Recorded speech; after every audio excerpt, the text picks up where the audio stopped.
तो आज हम लोग ग्रुप थ्योरी में एक नया टॉपिक शुरू करने वाले हैं, कम्यूटेटिव सब ग्रुप। तो सबसे पहले डेफिनेशन, हमारे पास जी ए के ग्रुप है एंड ए एंड बी दोनों ग्रुप जी के एलिमेंट्स है।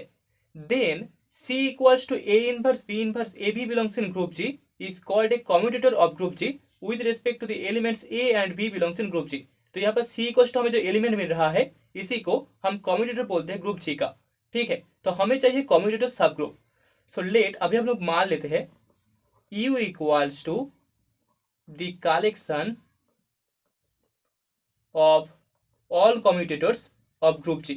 ठीक है, तो हमारे पास U equals to एक सेट है जहां पर हम ग्रुप G के सभी कम्यूटेटर्स को कलेक्ट करेंगे। दैट इज इक्वल्स टू हमें मिल जाएगा A inverse B inverse A B such that A and B belongs in group G। ठीक है, तो U इक्वल्स टू हमें कम्यूटेटर्स का एक सेट मिल जाएगा। देन हम बोल सकते हैं the subgroup generated by the subgroup generated by the set U। इस सेट U से हमें जो सबग्रुप मिलेगा उसी को हम एक कम्यूटेटिव सबग्रुप बोलेंगे। दैट इज यहाँ पर हमें G dash equals to group generated by U मिल जाएगा। दैट इज कॉल्ड, इस G डैश को ही हम बोलते हैं the commutative subgroup of group G, the commutator subgroup of group G। Okay, that is the result. तो यहाँ पर हमें कम्यूटेटर का एक कलेक्शन फाइंड करना होगा एंड उसी से हमें जो ग्रुप मिलेगा उसको हम ग्रुप जी का कम्यूटेटर सब ग्रुप बोलेंगे। ओके, नाउ एग्जांपल लेट हमारे पास ग्रुप जी एक कम्यूटेटिव ग्रुप है, G be a commutative group. Okay, commutative group, therefore यहाँ पर U equals to the set और the collection of all commutators of group G हमें मिल जाएगा। All commutators of group G equals to a inverse b inverse A B such that a and b दोनों group G के elements है। So that is equals to हमें identity element e मिल जाएगा, क्योंकि हमें पता है अगर जी एक कम्यूटेटिव ग्रुप है तो यहाँ पर a b equals to b a hold करेगा for all a and b belongs in group G. तो यहाँ पर हम बोल सकते हैं यहाँ पर a inverse b inverse A b, अगर हम बी इनवर्स ए को ले लें तो यहाँ पर B inverse A equals to हमें ए बी इनवर्स मिल जाएगा। ठीक है, इसको हम ऐसे लिख सकते हैं b inverse a is equals to a b inverse.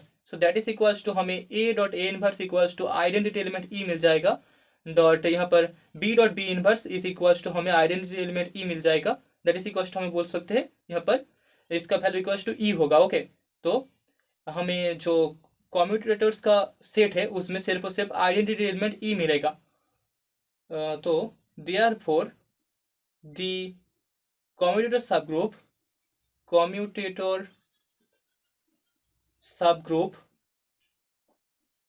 that is G dash equals to group generated by set U equals to हमें सिर्फ और सिर्फ आइडेंटिटी एलिमेंट E मिलेगा। ओके, यहाँ पर एक नोट है, नोट लेट हमारे पास G dash equals to group generated by set of commuters U be the commutator subgroup of group G, be the commutator subgroup of group G। Therefore यहाँ पर x belongs in G dash के लिए हम बोल सकते हैं हमें this imply x equal to मिल जाएगा C1 C2 and so on Cn। ठीक है, यहाँ पर C1 C2 Cn सभी के सभी कम्यूटेटर्स है, जहां पर where Ci equals to AI inverse Bi inverse AI Bi। That is the commutator definition of commutators for AI and Bi belongs in group G and for I equals to 1 2 and so on n, that is 1 1 n। Okay, तो अभी हम लोग commutator सबग्रुप्स के properties prove करने वाले हैं। तो पहले प्रॉपर्टी में हमें बोला गया है G dash be a commutator subgroup of group G। तो यहाँ से हमें शो करना होगा G dash is a normal subgroup of group G। ठीक है, तो प्रूफ में सबसे पहले वी हैव हमें गिवन है we have G dash is the commutator subgroup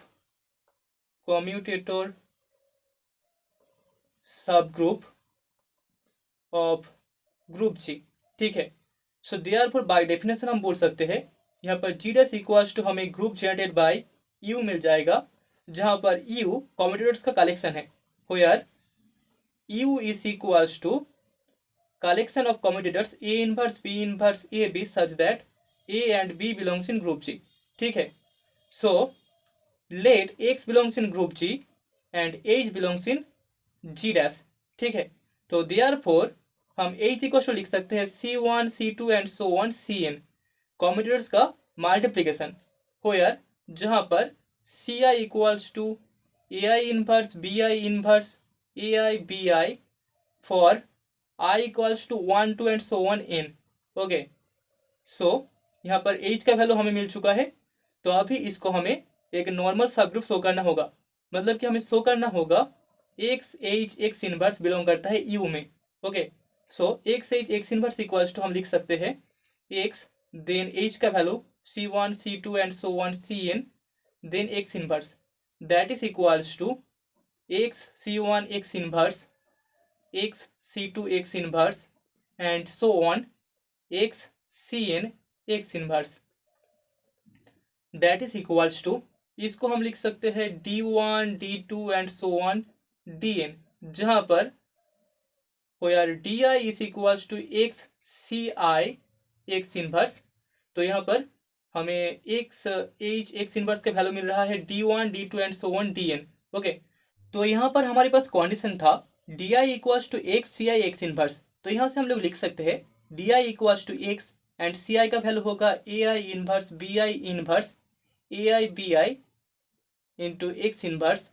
now that is equals to x a i inverse x inverse x b i inverse x inverse product x a i x inverse and product x b i x inverse. ठीक है, that is equals to x a i x inverse इसका whole inverse product x b i x inverse इसका whole inverse then product x a i x inverse product x b i x inverse. ठीक है, so this is equals to हम लिख सकते हैं alpha i inverse beta i inverse alpha i beta i, जो कि you का ही एलिमेंट होगा. ठीक है, कॉम्यूटेटर का जो कलेक्शन था यू उसी का एलिमेंट होगा alpha inverse beta inverse alpha i beta i. यहाँ पर हो यार हमारे पास alpha i equals to x a i x inverse है जो कि ग्रुप जी का एलिमेंट है, and beta i equals to है x b i x inverse जो कि ग्रुप जी का ही एलिमेंट है for i equals to 1 2 and so on n. Okay, तो यहाँ पर हम लोग देख सकते हैं हमें x h x inverse equals to मिला है d1 d2 and so on dn, इन सभी का मल्टीप्लीकेशन, जहां पर हो यार हमारे पास alpha i inverse beta i inverse alpha i beta i is equals to d i for i equals to 1 2 and so on n. तो यहाँ पर हम लोग देख सकते हैं डी आई भी एक कॉम्यूटेटर होगा, तो यहाँ पर हमें x h x inverse equals to commutators का प्रोडक्ट मिल रहा है. सो देयरफॉर हम बोल सकते हैं एक्स एच एक्स इनवर्स भी कॉम्यूटेटर सब ग्रुप जी डैश का ही एलिमेंट होगा. सो दस यहाँ पर जी डैश ग्रुप जी का एक नॉर्मल सब ग्रुप होगा. So if G dash is a commutator subgroup of group G then G dash will be a normal subgroup of group G, that is the property. तो अभी second property में हमें बोला गया है G dash एक commutator subgroup है group G का, तो यहाँ से हमें शो करना होगा quotient group G by G dash is an abelian group. तो प्रूफ में सबसे पहले हमें जो गिवन है that is we have G dash is the commutator subgroup of group G is the commutator subgroup of group G. ठीक है, so therefore हम बोल सकते हैं जी डैश एक नॉर्मल सब ग्रुप होगा ग्रुप जी का, G dash is normal subgroup of group G. इसको हमने पहले वाले प्रॉपर्टी में प्रूव किया है. So this imply quotient group G by G dash defined होगा, G by G dash is defined.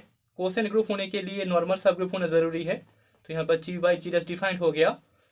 And हमें पता है क्वेश्चन ग्रुप में लेफ्ट कोसेट्स का कलेक्शन होता है. So let y G dash and x G dash दोनों जी बाई जी डैश के एलिमेंट्स है for x and y belongs in group G. So therefore यहाँ पर हमें x G dash and y G dash दोनों का product equals to मिल जाएगा x Y G dash. Okay, that is equals to हम लिख सकते हैं y x product x inverse y inverse x y product G dash, ठीक है। यहाँ पर एक्स वाई को हम इसके साथ y x and x inverse y inverse इसको मल्टीप्लाई कर रहे हैं। Okay, so that is equals to हमें मिलेगा वाई एक्स जी डैश, क्योंकि एक्स इनवर्स एक्स वाई इसका value equals to identity element e हो जाएगा। सो दैट सिंस जो एक्स इनवर्स एक्स वाई है वो यू का एलिमेंट है, belongs in U, and U contains U equals to हमारे पास जी डैश होता है, ठीक है। So that is equals to y G dash product x G dash. तो यहाँ पर x G dash product y G dash equals to हमें y G dash product x G dash मिल रहा है। सो हेंस यहाँ पर G by G dash is an abelian group. G by G dash जो क्वेश्चन ग्रुप है वो एक एबिलियन ग्रुप होगा या फिर एक कम्यूटेटिव ग्रुप होगा। That is the property.